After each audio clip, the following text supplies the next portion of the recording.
The wagon rolled into Fargo, North Dakota on a morning so cold that Prudence Davis could see her breath crystallizing in the air before her face.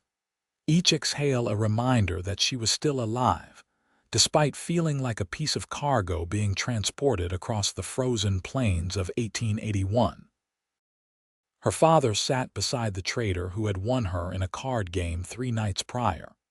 Both men silent as the oxen pulled them through the rutted main street where ice clung to every surface, and the few people outside moved quickly between buildings to escape the bitter wind that swept down from Canada. She had stopped crying 2 days ago when she realized that tears would change nothing, that her father's gambling debts had finally consumed everything he owned, including his only daughter, and that the man who now possessed the deed to her future was a tobacco-stained trader named Sullivan, who planned to sell her to a homesteader desperate enough for a wife that he would trade an entire season's worth of seed and supplies for the transaction. The trading post stood at the edge of town, a sturdy log building with smoke curling from its chimney and horses tied outside, despite the freezing temperature that made the leather reins stiff as iron. Prudence felt her stomach twist as Sullivan climbed down from the wagon and gestured for her to follow, his thick fingers wrapped in wool gloves that had seen better days. Her father would not meet her eyes, and she realized with a sharp pain in her chest that he had no intention of saying goodbye, that he would take whatever money Sullivan gave him and disappear into the next town to find another card game and another bottle of whiskey. She was 21 years old, educated enough to read and write, capable enough to cook and sew, and utterly powerless as she stepped down into the snow that reached past her worn boots. Inside the trading post, the warmth hit her like a wave, the pot-bellied stove in the corner radiating heat that made her fingers ache as blood rushed back into them. 3 men stood near the counter examining traps and tools, and behind the counter stood a man who looked to be in his late 20s with dark hair that fell across his forehead and eyes the color of worn leather that held more kindness than she had seen in weeks. He wore a simple shirt and vest, and when Sullivan approached him with that calculating smile that made Prudence's skin crawl, the man's expression shifted to something harder. "This is the girl I mentioned," Sullivan said, pushing Prudence forward slightly. "Pretty enough, young, healthy. The homesteader you told me about, Johnson, he's still interested in trading for a wife." The man behind the counter, whose name she would learn was Henry Jackson, looked at Prudence with an expression she could not quite read. His jaw tightened and he glanced at Sullivan with barely concealed disgust. "He mentioned it," Henry said carefully. "Said he was willing to trade his seed stores and supplies for the season." "Then we have a deal," Sullivan said, rubbing his hands together. "Where is he?" "His ranch is about 15 miles north," Henry replied. "But the weather has turned. Nobody is traveling today." Sullivan cursed under his breath and glanced toward the window where snow had begun to fall, thick flakes that promised a storm. "How long?" "Could be a day, could be 3, Henry said. "You are welcome to wait here. I have rooms upstairs for travelers." Prudence stood frozen near the door, her mind racing through possibilities that all ended the same way, trapped in this cycle of being traded like livestock, until she ended up on some isolated homestead with a man she had never met who saw her as nothing more than a solution to his loneliness. She thought about running but knew she would freeze to death before she made it a mile in this weather. Thought about pleading with her father but could see through the window that he had already climbed back on Sullivan's wagon and was rifling through a bag that likely contained whatever payment he had received for selling his daughter. Henry caught her looking, and something in his expression shifted. He walked around the counter and approached Sullivan with deliberate steps. "Actually, I have been thinking about your proposition," he said quietly. "I could use some help around here." The winter trade is picking up and I am managing this post alone since my partner headed back east. What if I made the trade instead? Sullivan's eyes narrowed with suspicion and greed. You got seed and supplies worth trading. I have got more than Johnson has, Henry said. I have got 3 seasons' worth of seed in my warehouse, tools, traps, ammunition, fabric, medicine. You name it, I have got it to trade. Prudence's heart hammered against her ribs as she watched this negotiation over her future. This cowboy trader bargaining for her as if she were a horse or a plow. Sullivan was nodding slowly, his mind clearly calculating the value of what Henry offered versus what he might get from Johnson. The other men in the store had stopped their browsing to watch, and Prudence felt heat rise to her cheeks despite the cold that still clung to her dress. "Let me see this warehouse," Sullivan said finally. Henry led him toward the back door and gestured for Prudence to stay by the fire. As soon as the door closed behind them, one of the other customers, an older man with a gray beard, shook his head. "That is a damn shame," he muttered. "Trading women like cattle should be illegal." Another man agreed. "A lot of things should be illegal," the third man said. "Does not make them so." Prudence sat in a chair near the stove and stared at her hands, rough and red from cold and work. She tried to remember the last time she had felt safe, the last time her life had held any promise of joy or freedom. Her mother had died when she was 16. And her father had spent the 5 years since drinking away their farm piece by piece, until all that remained was the wagon and a daughter he could trade for one more stake at a card table. She had dreamed once of meeting someone who would look at her with love, of building a life that meant something, but those dreams felt like they belonged to a different person in a different lifetime. The back door opened and Henry returned alone, his expression unreadable. He walked to the counter and began pulling out ledgers and papers, making notes with quick, efficient movements. Prudence waited, barely breathing, until Sullivan came back through the door with snow on his shoulders and a satisfied grin on his face. "We have got a deal," Sullivan announced. "Jackson here is going to take the girl. I will need help loading the supplies. I will have my workers load your wagon in the morning when the storm clears," Henry said without looking up from his ledger. "You can stay upstairs tonight. No charge." Sullivan looked like he might argue about waiting, but another glance at the window where snow was now falling so thick that the buildings across the street had vanished into white made him reconsider. He nodded and headed for the stairs, leaving Prudence standing alone in the main room while Henry continued his paperwork. The other customers completed their purchases and left, and suddenly the trading post felt very quiet except for the crackling of the fire and the scratch of Henry's pen against paper. Finally, Henry set down his pen and looked at her directly. "You hungry?" Prudence nodded, not trusting her voice. "There is a kitchen through that door," he said, pointing. "Help yourself to whatever you find. I've got stew on the stove and fresh bread in the box." She walked toward the kitchen on legs that felt wooden, her mind still trying to process what had just happened. The kitchen was warm and surprisingly clean, with a pot of venison stew simmering on the stove that smelled better than anything she had eaten in months. She found a bowl and spoon, served herself with shaking hands, and sat at the small table in the corner. The stew was rich and hot, and she ate slowly, letting each bite ground her back in her body. Henry appeared in the doorway after a few minutes, leaning against the frame with his arms crossed. "I suppose you are wondering what happens now," he said. "I know what happens now," Prudence replied, her voice steadier than she expected. "You traded for me, I belong to you." "No," Henry said firmly. "That is not how this works." Prudence looked up at him, confused. "But you made the trade." Sullivan said. "I know what Sullivan said," Henry interrupted. But here is what is actually going to happen. Tomorrow morning when the storm clears, I am going to load Sullivan's wagon with every single thing I promised him. Then I am going to watch him leave town. And then I am going to ask you what you want." The spoon slipped from Prudence's fingers and clattered against the bowl. "What I want." "That is right," Henry said, moving to sit across from her at the table. "Where do you want to go? What do you want to do?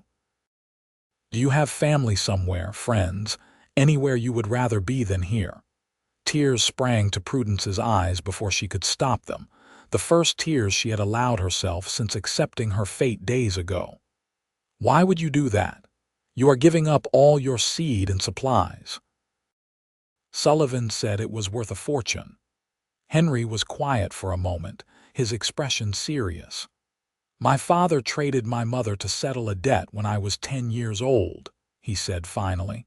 "Traded her to a man who worked her to death in 2 years. I swore when I was old enough to make my own choices that I would never let that happen to anyone else if I had the power to stop it. So yes, I am giving up supplies I worked hard to acquire. But I am not giving up anything that matters more than doing what is right." Prudence wiped at her eyes with the back of her hand, trying to process this unexpected turn. "I do not have anywhere to go," she admitted. "My mother is dead. My father just sold me. I have no other family, no money, no skills that would let me survive on my own." "You have skills," Henry said. "You can read and write, I can tell by the way you looked at the labels on the shelves. You can cook, that is obvious. You are strong enough to survive what you have been through. That is more than a lot of people have. But not enough to make a life," Prudence said bitterly. "Maybe not alone," Henry agreed. "But you are not alone, not anymore. If you want to stay here, you can stay. I will pay you wages to help run the trading post. You will have your own room, your own money, your own choices. And if you want to leave, I will give you enough money to get wherever you want to go and start over." Prudence stared at him, searching his face for the trap, for the hidden price that would come due later. But his eyes held only sincerity and a deep sadness that suggested his story about his mother was true. "Why?" she whispered. "Why would you do this for a stranger?" "Because somebody should have done it for my mother," Henry said simply. "And because you deserve better than being traded like property." The storm lasted 2 days, during which Prudence stayed in a small, clean room upstairs and tried to make sense of her new reality. Henry was true to his word, treating her with respect and kindness that felt foreign after weeks of being regarded as cargo. He showed her around the trading post, explained how he tracked inventory and managed accounts with the trappers and homesteaders who came through Fargo. The work was interesting, more interesting than she had expected, and she found herself asking questions about the business that made Henry smile. "You have got a head for numbers," he observed on the second day as she quickly tallied a column of figures he had been working on. "That is rare." "My mother taught me," Prudence said. "She ran a boarding house before she married my father. She said a woman who could manage books could manage anything." "She was right," Henry said. "If you stay, that skill would be invaluable here." Prudence did not answer, still uncertain what she wanted, still waiting to wake up and find this kindness was just another dream. But Henry did not push, did not demand an answer, just continued showing her the rhythms of the trading post and treating her like a person whose opinion mattered. On the third morning, the storm broke and pale sunlight streamed through the windows, making the snow outside sparkle like scattered diamonds. Sullivan came downstairs demanding his payment, and Henry spent 3 hours directing workers to load the wagon with sacks of seed, crates of tools, bolts of fabric, ammunition, and all the supplies he had promised. Prudence watched from the window, still unable to believe he was actually giving it all away. When the wagon was loaded and Sullivan prepared to leave, Henry walked outside and Prudence followed, her shawl wrapped tight against the cold. Sullivan climbed onto the wagon seat and looked down at Henry with something like respect. "You are a fool, Jackson," he said, "but a man of your word. I will give you that." "Get out of my town," Henry said quietly. "And if I hear about you trading women again, I will make sure every trading post in town from here to Montana knows what kind of man you are." Sullivan's face darkened, but he snapped the reins and the wagon lurched forward, the oxen straining against the weight of their load. Prudence watched until the wagon disappeared around a bend, taking with it any chance of returning to her father or her old life. The finality of it should have terrified her, but instead she felt something close to relief. Henry turned to her, his breath forming clouds in the cold air. "So," he said, "what do you want, Prudence?" She looked at him, this man who had sacrificed so much for a stranger, who had asked her what she wanted instead of telling her what she would do. "I want to stay," she said. "I want to work here and earn my own way. I want to learn everything you can teach me about running this trading post, and I want to pay you back for what you gave up." "You do not owe me anything," Henry said. "I know," Prudence replied, "but I want to anyway. Is that all right?" Henry smiled, a genuine smile that reached his eyes and made him look younger. "That is more than all right," he said. "Come on, we have got a lot of work to do." The weeks that followed established a rhythm that felt almost normal. Prudence proved herself invaluable at the trading post, her quick mind and careful attention to detail freeing Henry to focus on acquiring new stock and managing the relationships with trappers and traders who formed the backbone of his business. She learned to assess the quality of furs, to negotiate fair prices with customers who tested her because she was a woman, to keep the complex ledgers that tracked credit and debt across dozens of accounts. Henry paid her fair wages and never once made her feel like she owed him anything beyond her work. But something else was growing between them, something neither of them spoke about but both of them felt. Prudence found herself watching Henry when he was occupied with other tasks, noticing the careful way he treated everyone who came through his door, the quiet strength in the way he resolved disputes and managed difficult customers. He was patient with elderly trappers who could barely see to count their money, generous with families struggling through hard winters, and absolutely unbending with anyone who tried to cheat or bully others. She had never met a man like him, and the realization that she was falling in love with him was both terrifying and exhilarating. Henry, for his part, found himself captivated by Prudence in ways he had not anticipated. Her intelligence impressed him, but it was her resilience that truly moved him, the way she had survived something that would have broken a weaker person and emerged determined to build something new. He loved the concentrated expression she wore when balancing accounts, the way she laughed when one of the regular customers told a particularly bad joke, the quiet grace with which she moved through the trading post, making it feel more like a home than it had in years. He had told himself when he made the trade with Sullivan that he was simply doing the right thing, that he expected nothing in return. But now he wanted everything, wanted to ask her if she felt what he felt, wanted to know if the careful distance she maintained was protection or preference. Spring came to North Dakota in fits and starts, cold mornings giving way to afternoons warm enough to melt the snow into rushing streams that filled the Red River until it overflowed its banks. The trading post stayed busy as trappers came in to sell their winter furs and homesteaders prepared for planting season. Henry needed to restock his seed and supplies, and the cost of replacing what he had given Sullivan was steep enough that he had to take out a loan from the bank in town. Prudence discovered this by accident when reviewing the ledgers and immediately confronted him about it. "You did not tell me you had to borrow money," she said, finding him in the warehouse, where he was organizing new inventory. Henry looked up from the crate he was unpacking. "It is not your concern."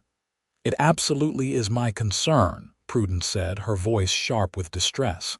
"You put yourself in debt for me. That is not right, Henry. There must be something I can do to help." "You are helping," Henry said.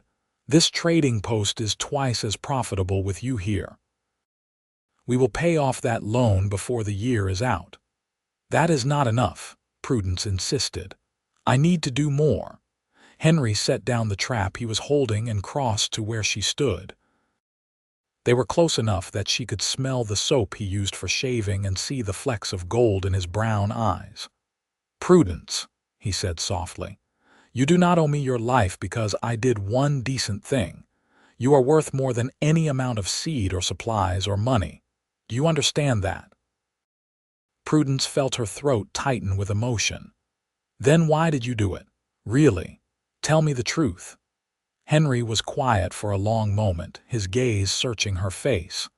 "Because from the moment you walked into this trading post, looking terrified but refusing to break, I saw someone worth saving. And then I got to know you and I realized you did not need saving at all. You needed a chance. And I wanted to be the one to give it to you." "Why?" Prudence whispered. "Because I was already falling in love with you," Henry said, the words tumbling out before he could stop them. "Because every day you work beside me makes me grateful I made that trade. Because when I imagine my future now, you are in it, and that is the only future I want." Prudence's breath caught in her chest. She had imagined this conversation 100 times, rehearsed different responses, but now that the moment was here, she found she did not need any of them. She reached up and touched his face, her hand trembling slightly. "I thought I was the only one feeling this way," she said. "I thought I was foolish for falling in love with you when you had done so much for me already." Henry caught her hand and pressed a kiss to her palm. "You are not foolish. You are extraordinary, and I have been trying to figure out how to tell you for weeks." "You just did," Prudence said, and then she was kissing him, pouring all her hope and fear and love into that kiss while he wrapped his arms around her and held her like she was something precious. When they finally pulled apart, both breathing hard, Prudence smiled. "So what happens now?" "Now I ask you what you want," Henry said, echoing the question he had asked her that first day. "What do you want, Prudence?" "I want you," she said simply. "I want to build a life with you here. I want to wake up beside you every morning and fall asleep beside you every night. I want to be your partner in every sense of the word. Is that what you want?" "More than anything," Henry said and kissed her again. They were married a month later in a simple ceremony at the small church in Fargo, with half the town in attendance because everyone knew the story of how Henry Jackson had traded a fortune for a woman he planned to set free, and how that woman had chosen to stay. The local newspaper even ran a story about it, calling it the most romantic thing to happen in North Dakota territory in a decade. Prudence wore a dress she sewed herself from fabric in the trading post, pale blue with white lace at the collar, and Henry wore his best suit and could not stop smiling the entire day. Their wedding night was tender and sweet, both of them nervous despite the certainty of their feelings. Henry was patient and gentle, making sure Prudence felt safe and cherished, and when they finally came together, it felt like the natural culmination of everything they had been building toward. Afterward, lying in Henry's arms in the room above the trading post that was now theirs, Prudence felt a peace she had never known. "I used to pray for someone to save me," she murmured against his chest. "But you did something better. You gave me the choice to save myself." "We saved each other," Henry corrected, pressing a kiss to her forehead. "I was alone before you came here, running this trading post but not really living. You made me want to live again." "Then let us build a life worth living," Prudence said, "together." The years that followed proved they were as capable of building that life as they were committed to it. The trading post prospered under their joint management, becoming known throughout the territory as the fairest and most reliable place to trade. Henry handled the physical work and the relationships with suppliers, while Prudence managed the books and customer service with a grace that won over even the most skeptical customers. They expanded, adding a dry goods section and eventually a small restaurant that served travelers passing through Fargo. The loan Henry had taken out was repaid within 8 months, and by their second anniversary, they had saved enough to purchase the building outright. But their greatest joy came in the form of their children. Their first child was born in the spring of 1883, a son they named William after Henry's father, a way of reclaiming that name for something good. Prudence labored through a long night with Henry beside her the entire time, and when she finally held their son in her arms and saw the tears streaming down Henry's face, she knew they had created something that transcended everything they had survived to reach this moment. "He is perfect," Henry whispered, touching William's tiny hand with one finger. "He is ours," Prudence said. "That is what makes him perfect." William was followed 2 years later by a daughter they named Clara, and then another son named Thomas.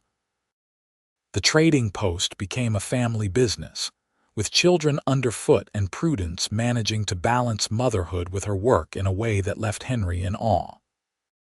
She made it look easy, though he knew it was anything but, and he supported her in every way he could, taking shifts with the children, and never suggesting that her place was only in the home rather than in the business they had built together.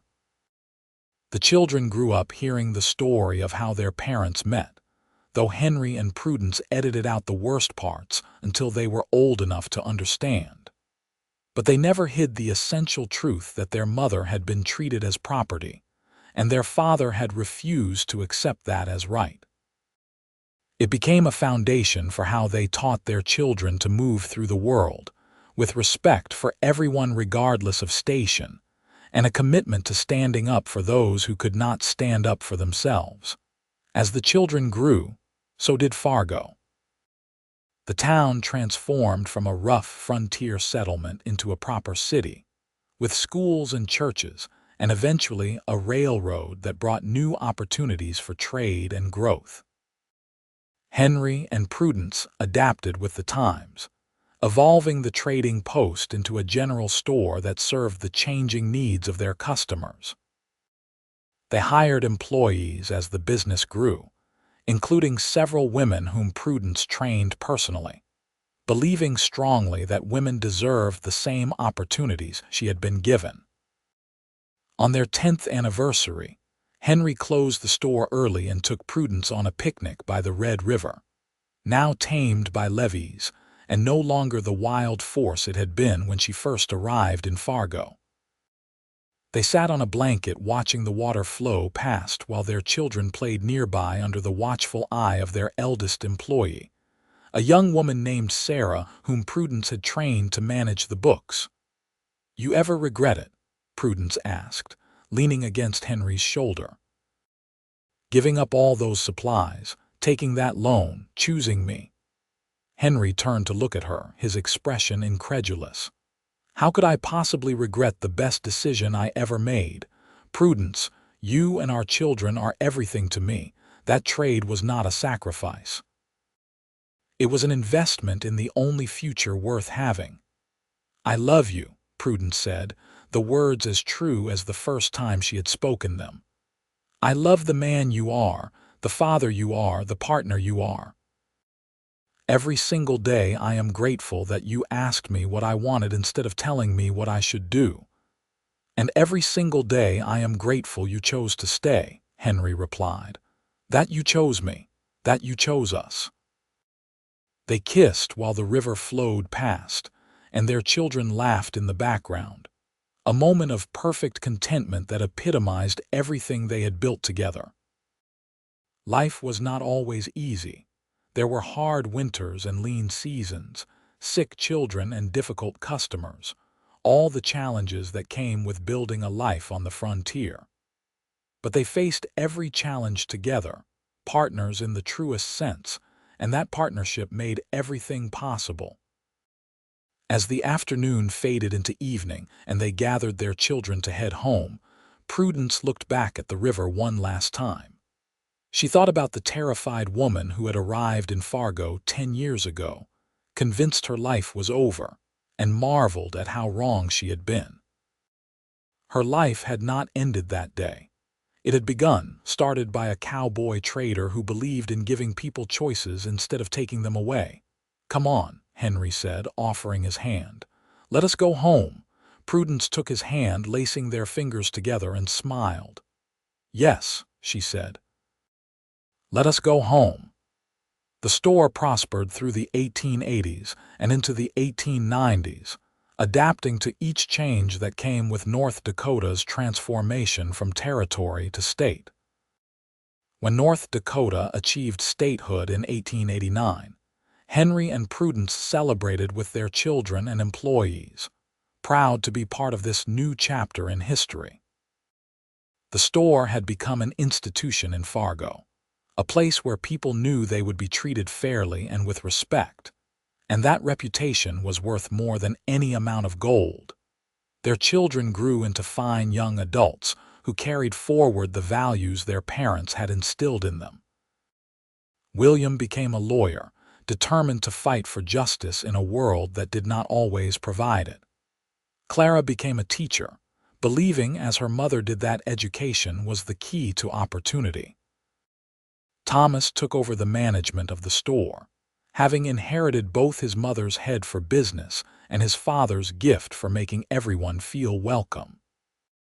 As Henry and Prudence entered their 50s, they began to step back from the daily operations of the store, trusting Thomas and his capable wife to carry on what they had built. They spent their time traveling between their children's homes, delighting in their grandchildren, and enjoying the peace they had earned through decades of hard work. One evening, sitting on the porch of the house they had built behind the store, watching the sun set over Fargo, Prudence took Henry's hand. His hair was now more gray than brown, and there were lines around his eyes that spoke of years spent squinting at ledgers and smiling at customers. But when he looked at her, his eyes held the same warmth they had that first day in the trading post. "You remember what you asked me," Prudence said, "that morning after the storm when Sullivan left." "I asked what you wanted," Henry replied. "You did," Prudence confirmed. "And I have been thinking about that question all these years, about what a gift it was to be asked, to be given a choice when I had been stripped of all choices. You changed my life that day, Henry, but more than that, you gave me back myself." Henry squeezed her hand. "You would have found yourself eventually. You are too strong not to." "Maybe," Prudence allowed, "but I found myself faster because you believed I was worth asking, worth listening to, worth loving." "That was the easiest thing I ever did," Henry said. "Loving you has been the greatest privilege of my life." They sat in comfortable silence as stars began to emerge in the darkening sky, two people who had found each other in the worst circumstances and built something beautiful anyway. The trading post still stood, now a thriving general store that bore their name, and their children and grandchildren carried forward their legacy of fairness and respect. It was more than either of them had dared to dream that frozen morning when Prudence had arrived in Fargo as cargo to be traded. "What do you want now?" Henry asked, echoing that fateful question once more. Prudence smiled and leaned her head on his shoulder. "This," she said simply. "Just this. You and me and the life we built together, that is everything I could ever want." "Then that is what you will have," Henry promised, "for as long as we both live." And that promise, like every promise Henry had ever made to Prudence, was kept. They lived another 20 years together, watching their family grow and Fargo transform from a frontier town into a modern city. When Henry died peacefully in his sleep at the age of 73, Prudence grieved deeply but without regret, knowing they had lived a life full of love and purpose. She followed him 3 years later, and they were buried side by side in the Fargo cemetery under a stone that read simply, Henry and Prudence Jackson, partners in life, love, and all things.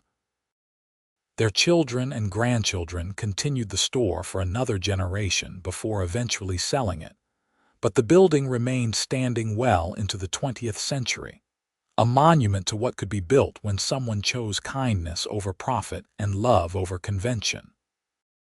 The story of the cowboy trader who gave up a fortune for a woman he planned to set free became part of Fargo's history, told and retold until it achieved the status of legend.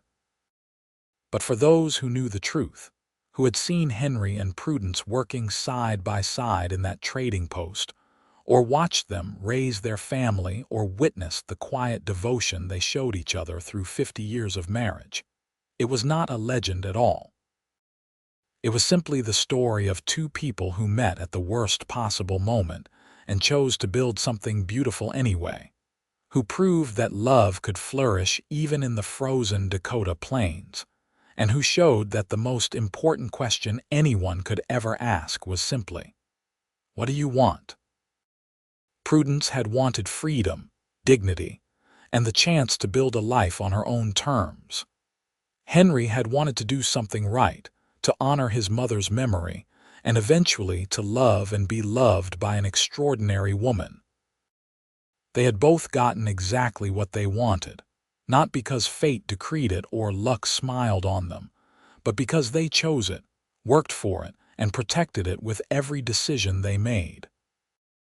In the end, that was the real legacy they left behind, not the successful business or the prominent family, but the simple truth that choosing to treat people with dignity and respect could change everything. That asking someone what they wanted instead of telling them what they would get was an act of revolutionary kindness.